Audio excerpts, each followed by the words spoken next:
Just got done not too long ago with a coaching client, and something came up that happens a lot, or I see a lot when I'm talking with people. We come up with the conclusion that we think is going to happen, and then therefore it happens. Basically, we're putting ourselves into a hole right away, and we don't even realize we're doing it. It's very subconscious. Most of us do this, don't even realize we're doing it.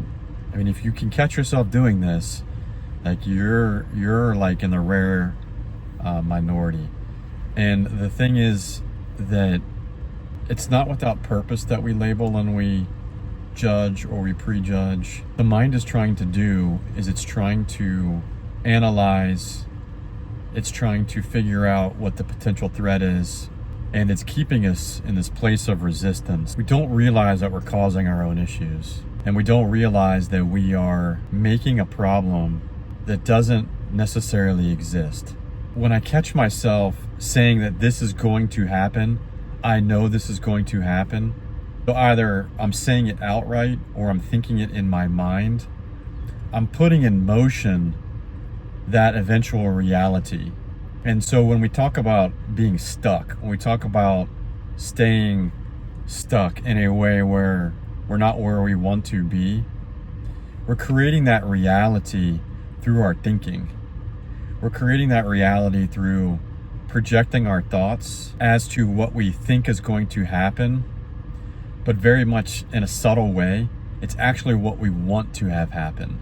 So if the subconscious wants there to be certainty, it can then feel safe. It can then analyze or pick out threat before it happens. And so in a way, what we're doing is that we're actually projecting our actual want, and we don't even realize that we're doing it because we're labeling, because we're future kind of forecasting what's going to happen. When you catch yourself doing this, what you're going to notice is, one, maybe the first thing that you might notice is that, well, it hasn't happened before, so why would it happen again? Right? Or it hasn't happened consistently enough for me to leave the opportunity open for something new to have happened. And this is all part of conditioning. This is all part of our mind's way of reacting to stimulus that's happened in the past as a way to try to predict what's going to happen. Now the problem is that now we have this felt experience of not moving or not progressing or staying stagnant. And we don't even understand that it's our subconscious mind that's projecting a future forecasted, even desired reality out that's holding us back. So yeah, we say that we want something, but yet our mind is working against us. It's like pushing the gas pedal and the brake pedal at the same time. So you're not going to go anywhere. Obviously, you're going to be in this pattern of, why can't I get out of this? I don't know what to do. Why does this always happen? But you're telegraphing into the future by your thinking what you predict is going to happen, and then therefore it's happening. Other ways that we do this, it's too far away in the future. Like, I'll never be able to do that. Other ways that we do this is we put up labels on ourselves. So we say, I'm not going to be able to get this. No one's going to like this. No one's going to like me. No one's going to think that what I'm expressing or what I'm doing is valid or important. So we might even self-denigrate in a way. And the thing that's working against us subconsciously is that part of you wants that to be true so that you don't have to feel disappointed. So the mind is more concerned about the perception of being up here and falling, and that fall or that landing, that perceived pain, that perceived future pain, than it is actually the pain of regret or the pain of missing something that was an opportunity for you. The mind is only focused on getting away from perceived pain. And so I'm talking to this guy. I'm not going to get into too many details, but I'm talking to him and I'm trying to have him understand that everything up to now has been a certain way, but he's saying he wants something new, But he's saying that if I do that thing to get the new reality, the new result, the old thing will continue to happen. So if I put forth my effort, I put forth intention on getting the new thing, that part of our subconscious mind, or our subconscious mind, is going to come in and tell you why it can't happen. So therefore, you can never actually experience the negative, because it doesn't want to repeat the same negative felt emotion that it has in the past, especially anything that's been traumatic for you, like for anybody.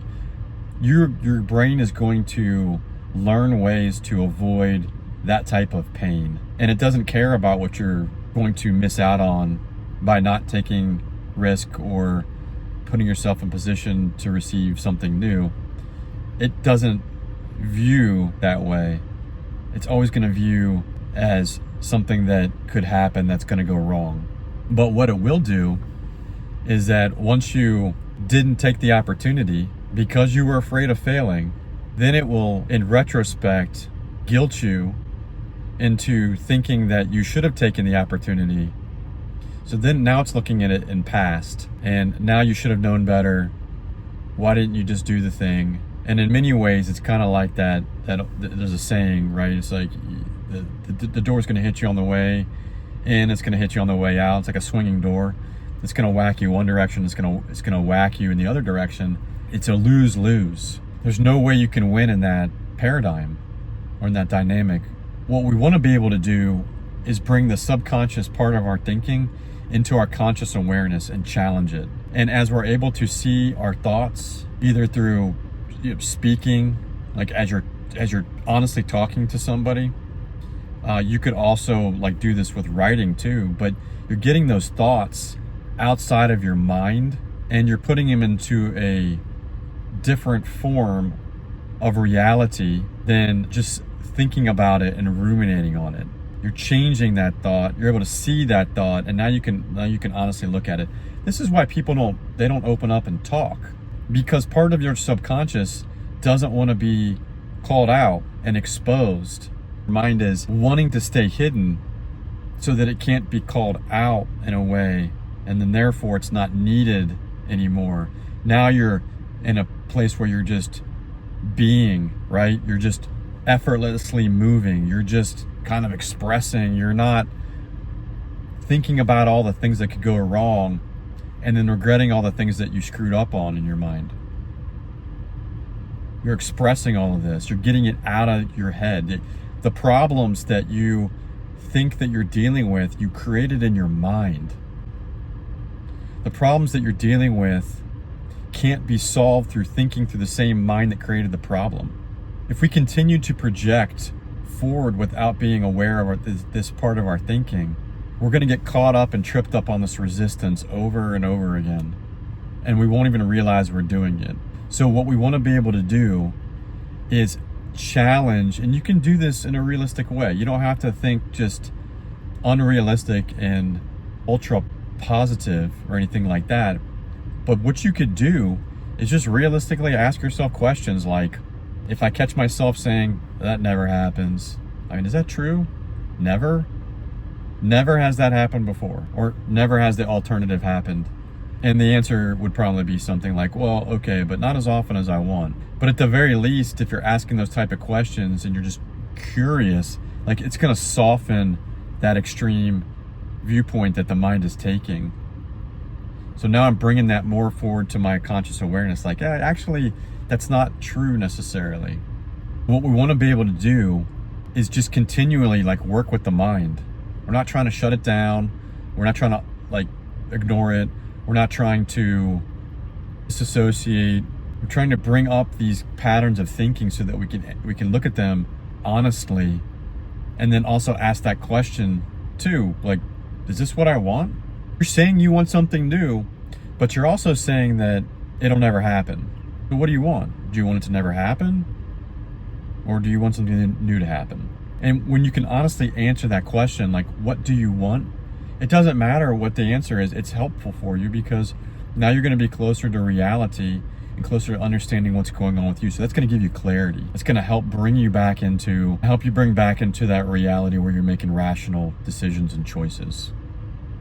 It's going to help you be less emotionally reactive. It's going to help your mood. It's going to help you feel more stable and productive. The next time that you are able to see if your thinking is going towards that will never or that always, usually the mind will use these extreme words, and notice it. And if you can, even document it or make some type of note of it. I use my iPhone for notes and voice memo and stuff to take notes and journal. See what happens when you notice it. See what kind of change might happen if you catch yourself thinking to the negative. Or also you could do the same in retrospect too. You could notice when your mind is, it's attaching too much to the past in the form of regret. Oh, I should have done differently. Well, you didn't. I mean, you didn't know. Just subtle things like that. I mean, just being observant can be really helpful in shaking up these patterns in your mind. And it can make a huge difference in your mood.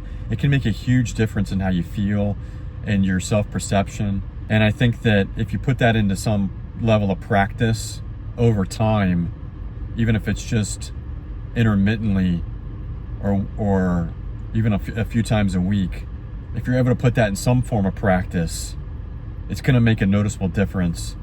And you can also, if you can also let me know what you think.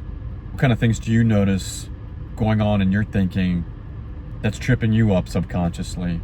And what kind of things have you done to help with that practice, mitigating that or dealing with it? My name is John. I'm a coach, therapist of 15 years, Army veteran. I do coaching for people who are stuck, who want more out of life. Take care. Hope you enjoyed. See you soon.